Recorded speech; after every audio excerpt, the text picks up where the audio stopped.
السلام عليكم ورحمة الله وبركاته. أهلا بيكم. حابة أوريكم فنان من الفنانين المحترمين بتوعنا المصريين اللي اتأثروا بالأحداث اللي حصلت الأخيرة. في ناس أجلت الشغل بتاعها في حفلات ومهرجانات، وفنانين ومطربين أجلوا من الحفلات بتاعتهم. وفنان من الفنانين اللي اتفاجئت بيه من ساعتين تقريبا قبل الفجر عمل فيديو، كان المفروض ان هو رايح مهرجان الرياض بتاع موسم الرياض وهيقدم مسرحية، وكان فاضل على الطيارة بتاعته كام ساعة وهيسافر. قرر ان هو مش هيسافر. شوفوا تضامنا مع اخواتنا، شوفوا قال ايه. ان شاء الله المفروض بكره هسافر الرياض عشان اعرض مسرحيه زواج اصطناعي في موسم الرياض. المفروض ان هي مسرحيه كوميديه وفيها اغاني وفيها استعراضات، والمفروض ان احنا هنعرض ان شاء الله يوم 30، وهنعرض في وسط الاحداث اللي بتحصل في غزه. فانا مش متخيل الصراحه يعني ان انا هروح اعمل مسرحيه واهزر واغني وارقص واخواتنا في فلسطين. الفنان محمد سلام مفروض ان هو بكره ان شاء الله كان هيسافر الرياض عشان موسم الرياض اللي هيبدا يوم 28. الراجل حس ان اللي هو بيعمله ده غلط. بيقول ان انا كنت منتظر ان الاحداث يعني هتخف شويه، الوتيره بتاعتها هتقل، او كنت متخيل ان مهرجان الرياض اللي هو او موسم الرياض هيتأجل او هيتلغي. فضل لاخر لحظة منتظر هيحصل ايه، لحد ما لقى نفسه خلاص فاضل كام ساعة وهيسافر. فهو حاسس ان اللي هو بيعمله ده حاجة غلط. بيقول انا هقابل ربنا اقول له ايه؟ اقول له اخواتنا بيحصل لهم كذا والاطفال بيحصل لهم كذا، وانا مش عارفة يعني في الفاظ انا مش هعرف اقولها علشان الفيديو يا هيتحذف يا هيتأيد. فانتوا فاهمين انا بتكلم على ايه، فمعلش يعني سامحوني، فانتوا هتفهموا اللي انا بقوله. هو شايف ان اللي بيحصل الاحداث الاخيره دي صعب قوي ان هو يروح يعمل مسرحيه. المفروض انه هيقدمها يوم 30 الشهر ده، والمفروض ان هو هيغني وهيضحك وهيفرح الناس ويضحكهم. وهو شايف ان ما ينفعش يكونوا الناس بالشكل ده وهو رايح يضحك ناس تانية. هو شايف ان من جواه مش هيقدر، هو مش متحمل. يعني هو حتى وهو بيتكلم يعني هو هيعيط، مش متحمل. وبيقول ان انا دخلي من التمثيل، يعني هو ما عندوش مورد رزق تاني، وبالرغم من كده ان هو فاتح بيته وفلوسه من التمثيل، الا انه شايف ان اللي هو ده بيعمله غلط. هو شايف ان هو لو عمل ده ربنا مش يعني مش عارف هيقابل ربنا يقول له ايه. طب انا ما اناش عارف اعمل حاجه لاني انا ما فيش في ايدي اي حاجه، بس انا في نفس الوقت انا عايز اخد موقف، انا عايز اعمل اي حاجه، مش عارف، انا عايز ادعمهم باي شكل، عايز اعمل لهم حاجه، مش عارف غير ان انا اتوقف عن اللي انا كنت رايح اعمله ومش هقدر اعمله. وكلامه منطقي جدا. الحقيقه انا واحده من الناس اللي مستغربه جدا موقف في المملكه العربيه السعوديه. انا ما شايفه لها اي موقف. انا كنت متخيله ان هم هيقفوا وقفه جامده قوي. انا ما شايفه غير احنا معاكم، وبيدينوا وبيشجبوا وبالكلام. انا ما شايفه مواقف. حتى يعني كل الدول العربيه نزلوا وعملوا مظاهرات ونزلوا عملوا وقفات تضامنيه مع اخواتهم، ولكن انا ما شفتش اي حد من الشعب السعودي ولا نزل عمل وقفه تضامن، ولا شفتهم عملوا فيديوهات، ولا شفتهم عملوا بوستات، ولا كأن الموضوع بيخصهم بأي شيء، مع ان هم عرب واقرب لهم من اي حد. وانا كنت متوقعه ان هيعملوا حاجات زي ما بقيه الدول بتعملها. طيب ما عملتوش اي حاجه، ما كانش لكم اي موقف دعم ولا حتى بالكلام. انا ما شفتش اي حد عمل حاجه من الشعب. طيب هو كان ده وقته ان انتم تعملوا طبعا هو انا واحده فرد من الشعب المصري، يعني وانا بقول الكلام ده يعني من الزعل. انا اتفاجئت، يعني احنا عندنا مهرجان الجونه اتاجل او اتلغى، مهرجان القاهره السينمائي اتلغى، عندنا فنانين كتير لغوا من الحفلات اللي كانوا يعملوها او اجلوها. فنانه انغام مثلا من كام يوم اجلت حفله، وامبارح كان المفروض ان هي هتروح دبي تعمل حفله برضو اجلتها.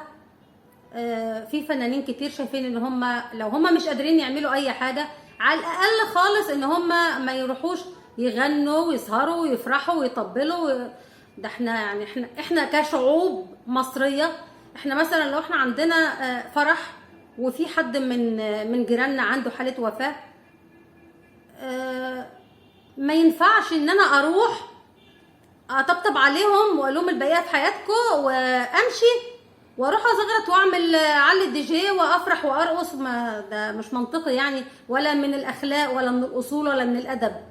احنا كمصريين او كعرب عموما يعني معظمنا يا بيلغي الاحتفال وبيبقى كده على السكيتي كده الموضوع بيمشي، او بيأجل خالص. ده على مستوى الناس يعني كده اللي حوالين بعض والجيره. ودي اعتقد ان دي دولة عربية واسلامية، ومفروض ان انتم كدولة اسلامية بلد الحرمين الشريفين مفروض ان انتم تدافعوا عنهم. ده حتى يعني ده هي كقضية حتى يعني انصروا دينكم. يعني هم كمسلمين يعني مقدسات الدينية، يعني ساعدوهم بأي حاجة، قولوا كلمتين يوصلوا لهم دعم. حتى ما عملتوش وما عملتوش اي حاجه خالص. طب هو ده وقت احتفالات؟ يعني انا ما عملتش حاجه، ما خدتش اي موقف ايجابي. كمان اكمل واعمل الاحتفالات اللي بعملها كل سنه، وموسم الرياض واغاني وطبل وضحك وسهر والحياه عايشين طبيعيين جدا. هو الحقيقه انا مش عارفه انتم مكملين ازاي، وحفلات وسهرات ومهرجانات ومسرحيات وضحك وهزار وحفلات وتسقيف هو انا مصدومه، انا مش عارفه ازاي احنا كمصريين، او يمكن كل الشعوب كل شعب بيختلف عن التاني الله اعلم. احنا عندنا احنا كمصريين، احنا كشعب احنا حزين جدا. انا واحده من المصريين، انا يا ريت بايدي حاجه اعملها. انا اللي بعمله ان انا بقدر اعمله ان انا بطلع اساند بالكلام. بتمنى ان هم يتفرجوا على الفيديوهات، يا ريت يوصلوها، لكن احنا بيحصل لنا تأييد على الصفحات بتاعتنا والفيديوهات بتاعتنا بتتحجب، البوستات بتتحجب. فاحنا يعني اللي بايدينا بنعمله حتى بالاحساس. يعني انا متخيله ان انا مستحيل ان انا يبقى عندنا احتفالات وافراح ومطربين بيغنوا وناس بتحضر والظروف دي، واحنا ربنا يحاسبنا. احنا عرب ومسلمين، احنا ربنا يحاسبنا يوم القيامه. احنا عملنا ايه للناس دي؟ احنا وقفنا جنبهم بايه؟ احنا ما عملنا لهمش اي حاجه، رغم ان احنا مش حكام، احنا شعوب، ولكن احنا بقلبنا معاهم ومش في ايدينا حاجه نعملها. بنتمنى ان القضيه بتاعتهم تتحل، الدنيا تهدى شويه، ولكن ده الموضوع عمال بيزيد بيزيد بيزيد ووصل لمستوى عالي جدا جدا. الدنيا باظت خالص، ارواح الناس ملهاش اي قيمه. وانا من الحاجات اللي مضايقاني ومستفزاني في نفس الوقت ان احنا بنبعت مساعدات، ودول بيبعتوا ودول بيبعتوا، والمساعدات بتقف بره ما بتدخلش، ولو دخلت بتدخل كميات صغيره.